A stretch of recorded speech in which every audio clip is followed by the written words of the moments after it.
আরশেরি ফুল যিনি নবী মুহাম্মদ আরশেরি ফুল যিনি নবী মুহাম্মদ আল আমিন নবী তুমি সবার শাফায়াত আল আমিন নবী তুমি সবার শাফায়াত আরশেরি ফুল যিনি নবী মুহাম্মদ আরশেরি ফুল যিনি নবী মুহাম্মদ আল আমিন নবী তুমি সবার শাফায়াত আল আমিন নবী তুমি সবার শাফায়াত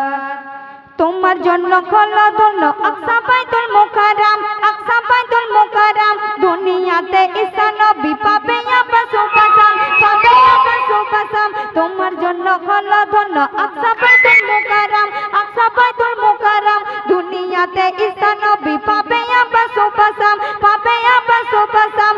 सैयदुल मुरसलीन आखिरात सैयदुल मुरसलीन नबी आखिरात अल आमीन नबी तुमी सबर शाफायात अल आमीन नबी तुमी सबर शाफायात आरशेरी फूल जिनी नबी मुहम्मद आरशेरी फूल जिनी नबी मुहम्मद अल आमीन नबी तुमी सबर शाफायात अल आमीन नबी तुमी सबर शाफायात তারপর শুনবেন মধুর আজান করে আহ্বান একত্রে নামাজ পড়িতে ওই আজানের উৎপত্তি হয় আমার নবীর কথাতে মধুর আজান করে আহ্বান একত্রে নামাজ পড়িতে ওই আজানের উৎপত্তি হয় আমার নবীর কথাতে যে নবী না এলে পেতাম না দিনের রাত যে নবী না এলে পেতাম না দিনের রাত আল্লাহ আমিন নবী তুমি সবার শাফায়াত আল্লাহ আমিন নবী তুমি সবার শাফায়াত আরশেরি ফুল যিনি নবী মুহাম্মদ আরশেরি ফুল যিনি নবী মুহাম্মদ আল্লাহ আমিন নবী তুমি সবার শাফায়াত আল্লাহ আমিন নবী তুমি সবার শাফায়াত নবীর আলাপনে বিনে ভুবন থাকতো অন্ধকার ঢেকে রবির আলো চন্দ্রের কিরণ পড়তো না চতুর্দিকে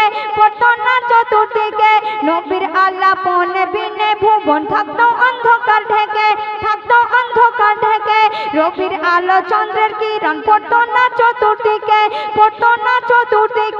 আল্লাহ যার আদর করে ডাকে আখাম্মাদ আল্লাহ যার আদর করে ডাকে আখাম্মাদ আল্লাহ আমিন নবী তুমি সবার শাফায়াত আল্লাহ আমিন নবী তুমি সবার শাফায়াত শেষ ছন্দ শুনবেন সালাউদ্দিন পেয়ে সুধীন লেখে তার কলম কথায় সর্বযুগের মহান নেতা উপমা পাবি কোথায় সালাউদ্দিন পেয়ে সুধীন লেখে তার কলম কথায় সর্বযুগের মহান নেতা উপমা পাবি কোথায় যার সহায় পার হবি কঠিন ফুলসিরাত যার সহায় পার হবি কঠিন ফুলসিরাত আল্লাহ আমিন নবী তুমি সবার শাফায়াত আল্লাহ আমিন নবী তুমি সবার শাফায়াত আরশেরি ফুল যিনি নবী মুহাম্মদ আরশেরি ফুল যিনি নবী মুহাম্মদ আল্লাহ আমিন নবী তুমি সবার শাফায়াত আল্লাহ আমিন নবী তুমি সবার শাফায়াত বাবাজি তুমি তো অনেক রকম দাওয়াত করেছো কিন্তু আমার গরিব ফাতেমাকে যদি না তুমি দাওয়াত করো এ বিয়ে আমি করব না যখন এই কথাটি বললাম সেই ইহুদি তার মেয়েকে কি বলছিল সেই ঘটনামূলক কালাম পরিবেশন করছি মন দিয়ে শুনবেন আশা করছি সকলের ভালো লাগবে কবি ছন্দের ভাষায় কি লিখে শুনবেন একটা ইহুদি নারী ছিল যারে বন্ধু ছিল মা ফাকাতে মা ভালোবাসা প্রেম মায়া মমতা এর ছিল তাদের অনুপ্রেরণা ছিল তাদের অনুপ্রেরণা একটা ইহুদি নারী ছিল যারে বন্ধু ছিল মা ফাকাতে মা ভালোবাসা প্রেম মায়া মমতা এর ছিল তাদের অনুপ্রেরণা ছিল তাদের অনুপ্রেরণা এক তারিখে তারপরে কি ঘটছে শুনবে। এক তারিখে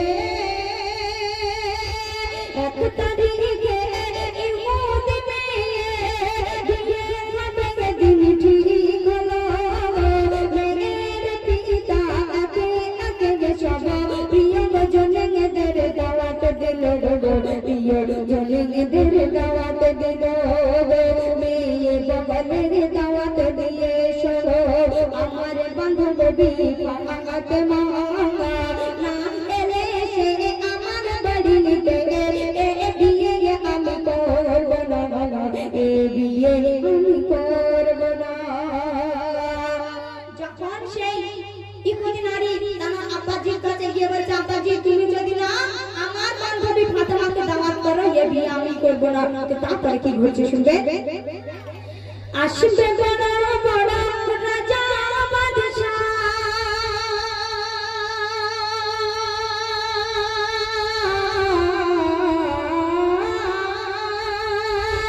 আসবে বড় বড় রাজা বাদশা, তোমার বিয়েতে গে আমার বাড়ি ঘরে ঘরে মামা ছেড়া জানা মামা আছে কি কোন তার নতুন শাড়ি, আছে কি কোন তার নতুন শাড়ি, বাড়ি সম্মান হবে যে বদনামা, আসলে গরিব গইফা আগাতে মা, শোনো বেটি তোমার কথা মেনে নিতে আমি পারবো না, মেনে নিতে আমি পারবো না। ইহুদি বলছে যে আমাদের বাড়িতে তোমার বিয়েতে আমাদের বাড়িতে অনেক রাজা বাদশারা বড় লোকেরা আসবে, আর তার মধ্যে ওই গরিব ফাতেমা একটা ছেঁড়া জামা পরে আমাদের বিয়ের বাড়িতে যদি আসে আমাদের কোনো সম্মান আর থাকবে। তো তখন এই কথাটি বলল, তখন সেই ইহুদি মেয়ে কি বলছে সেই উদ্দেশ্য বসালে কৃষ্ণ। অনেকে বলার পরে পিতাকে রাজি,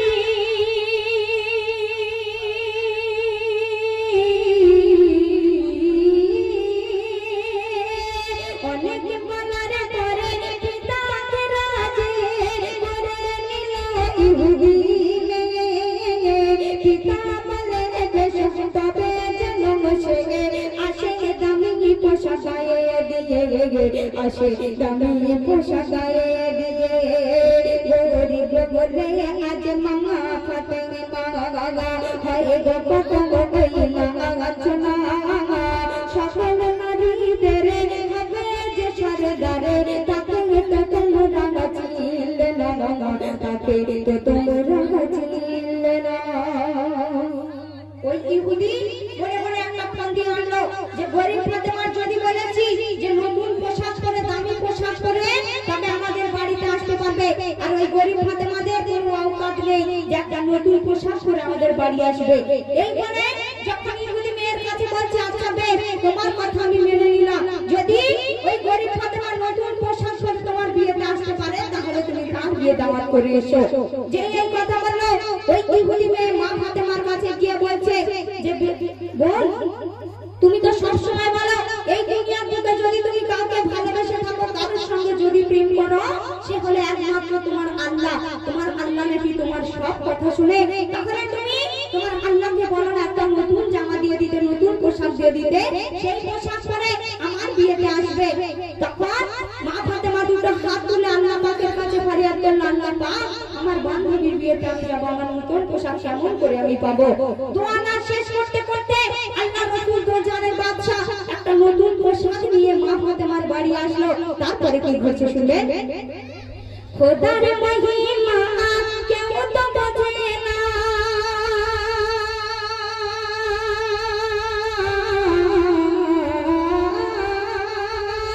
খোদার মহিমা কেউ তো বোঝে না, জিবরিল এলেন মোর নবীর কাছে, জান্নাত হতে কিছু সামান আজে দিয়ে গেল মোর নবীর হাতে, দিয়ে গেল মোর নবীর হাতে, ফাতেমা বাড়ি গিয়ে নবী বলছে শোনো গো ফাতেমা খোদার উপহার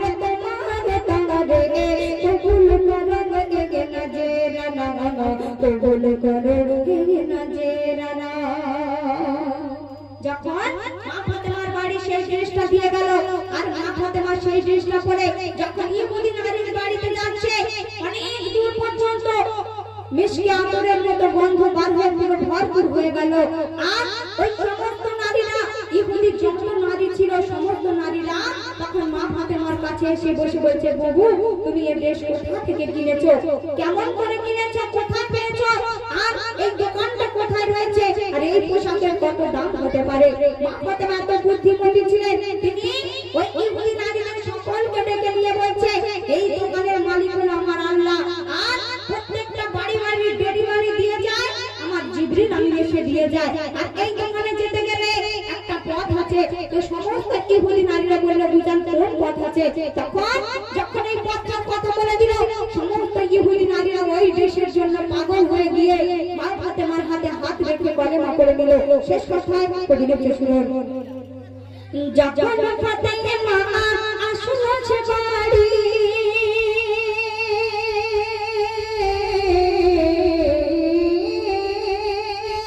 যখন ফাতেমা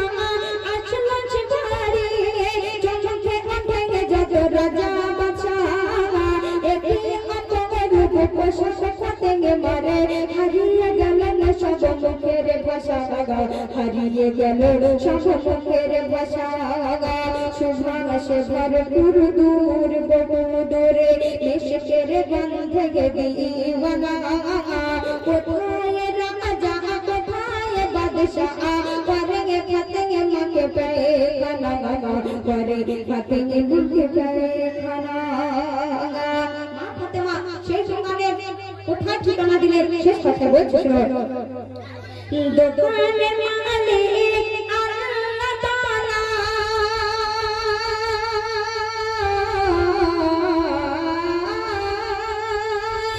দোকানের মালিক আল্লাহ তাআলা কোথায় দাঁড়িয়ে দাঁড়িয়ে জিবরিল আমিন সেই দোকানের সুখ পাওয়াত ইহদিনা সিরাতাল মুস্তাকিম ইহদিনা সিরাতাল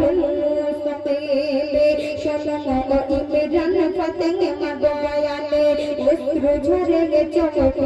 কানা একে একে সব ফাতেমার হাতে পড়ে নিল যে কমলে মা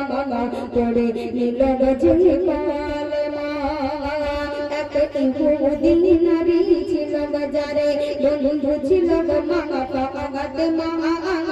ভালোবাসা প্রেম মায়া মমতায় ছিল তাদের অনুপ্রেরণা ছিল তাদের অনুপ্রেরণা দয়ার নবীকে এক সাওয়ালিকে দেখো আমার কন্যার বিয়ে নবী বধূ সদিনার যায় কন্যা দায় অনেক বড় দায় যাদের ঘরে কন্যা আছে তারা জানে যে কন্যা দায় কতটা বড় দায় হতে পারে একটা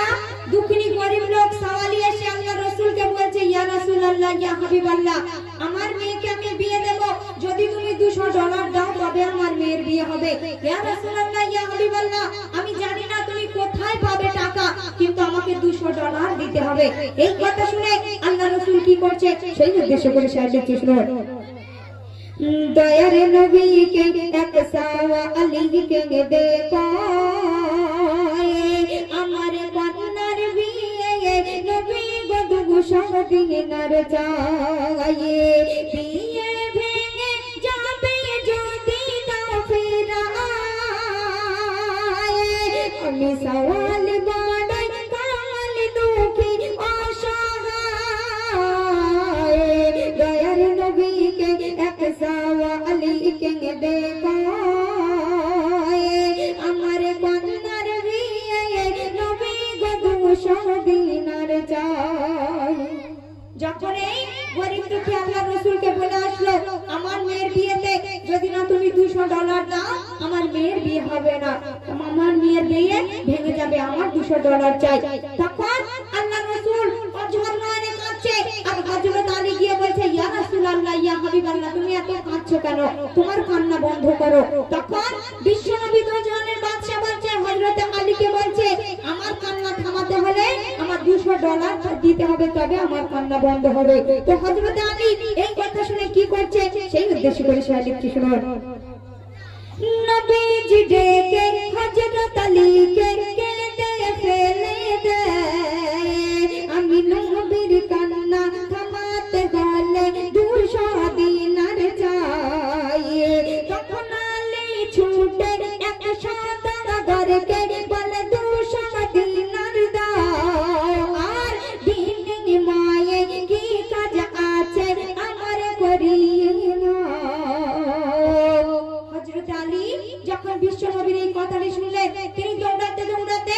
একটা সওদাগরের কাছে গিয়ে বলছে, সওদাগর আমার $200 দাও, আর ওই $200 জন্য তোমার যা কাজ আছে আমাকে করিয়ে নাও তার বিনিময়ে। তখন সেই সওদাগর এত স্বার্থপর ছিল, হযরত আলীকে কি বলছে সেই উদ্দেশ্য করে সে লিখছে, শুনুন।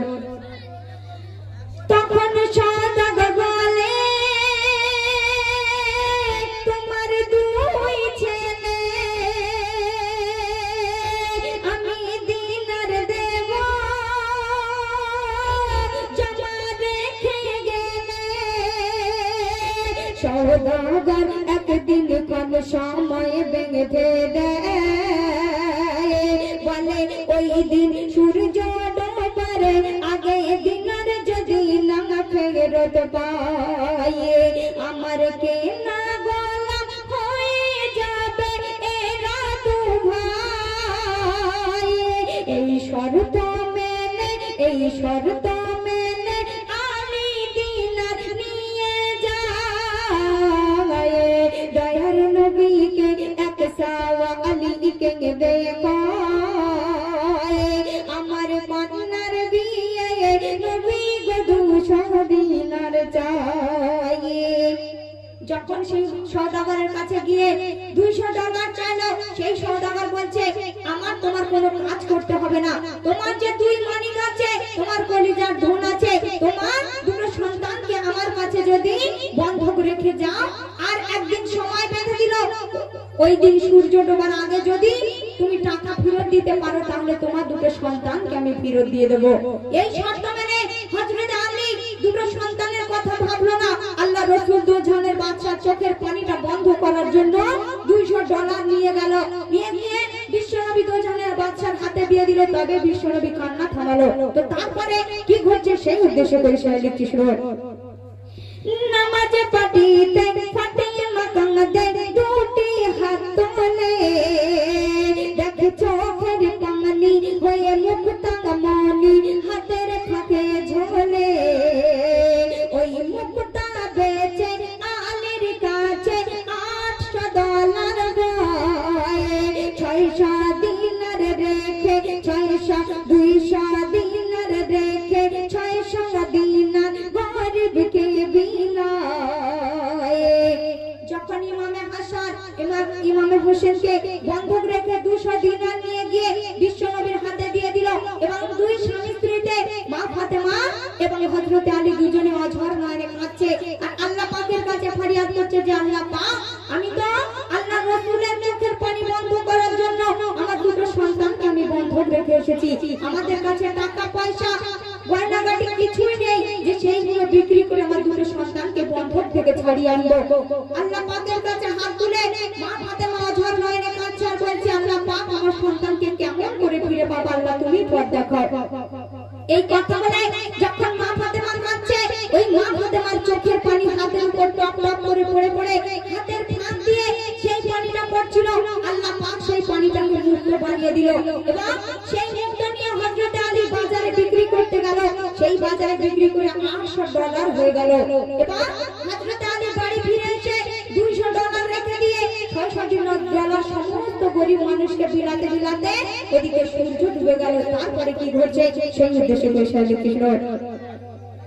আরে কি ঘটে যায় সূর্য ডুবে যায়, সওদাগর দিনার আর ফেরত নালে। তখন হযরত আলী কেঁদে দেখে বুক চাপড়ায়, দেখে আধার মুছে গে সূর্য ওঠে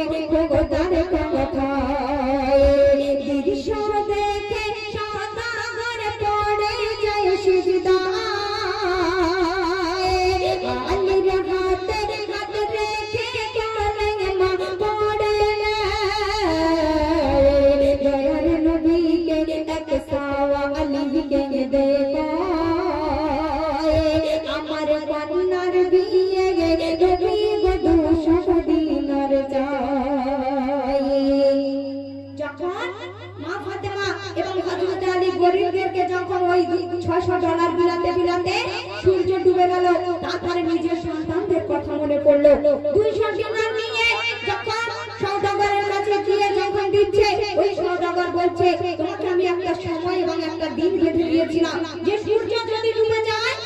তোমার সন্তানদেরকে আর ফিরিয়ে দেব না, তোমার দুটো সন্তান আমার কেনা গোলাম হয়ে যাবে। যখন এই কথা বললো, হযরত আলী রাদিয়াল্লাহু আনহু কাছে আল্লাহ পাকের কাছে হাত তুলে বলছে আল্লাহ পাক এবার আমি কি করে আমার সন্তানদেরকে ফিরে পাবো। তখন আল্লাহ পাক ওই সূর্যকে হুকুম করে দিল, সূর্য অস্ত না দিয়ে আবার উদয় হয়ে গেল। ওই সওদাগর সেই সূর্যকে দেখে সিজদায় পড়ে গিয়ে হযরত আলীর হাতে হাত রেখে কলেমা পড়ে নিল। তো শেষ কথায় কবি কি লিখে শুনবেন, বলে হোসেন হাসান ও না জান্নাত ভালোবাসি তোমায়, আমার জান কুরবান হোক না দান তোমার উম্মতের সাদকায়। তখন হাসান হোসেন ফাতেমা আলীর নবী বুকে জড়ায়, বলে বেশক তোরা জান্নাতের সরদার সন্ধে হয়ে তেনায়।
তো শুনলেন